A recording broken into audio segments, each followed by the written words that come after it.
Invato.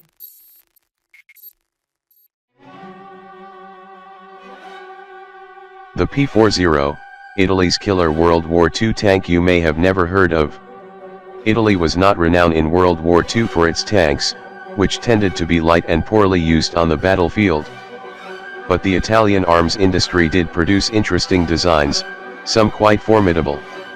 The Carro Armato P26/40 was a rare example of an Italian medium tank. The Italian army referred to it as a heavy tank, as it was heavy in comparison to Italy's other vehicles, but it was roughly similar to America's M4 Sherman, the Soviet T-34 and the German Panzer IV medium tanks.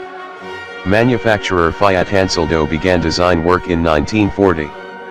However, production wouldn't begin in earnest until late 1943 after the Allies had already invaded Italy.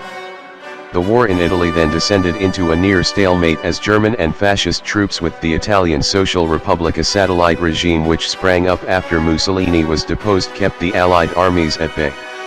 As a result, only around 100 P40s or so were produced. The P40 was formidable, and the Germans, who were the primary users, liked the armor, which changed during the design phase to resemble the Soviet T-34/76. The P40's armor had similar thickness to that famous Soviet tank. 4 crew members served inside the tank, with a driver and second crewman operating a radio and an 8mm Breda 38 machine gun in the hull. The loader and the commander, who also operated the gun, sat in the turret, which was packed tight. The 75mm L/34 gun was adequate. German requirements conflicted with the 26-ton tank's diesel engine, so the Germans sought to re-equip them with gasoline-powered ones.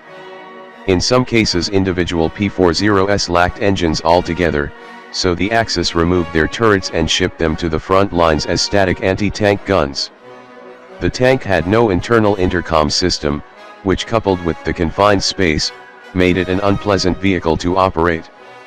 The P40's hull and turret were of riveted construction, not uncommon in World War II due to the ease and low cost to build, but already obsolete at that point in favor of welded hulls. Spalling, or flakes of shrapnel from an interior hull caused by a shell slamming into the exterior hull, posed a lethal threat to crews. Rivets worsened the hazard, but Italy wasn't alone here. British tanks often used rivets, as did early American ones.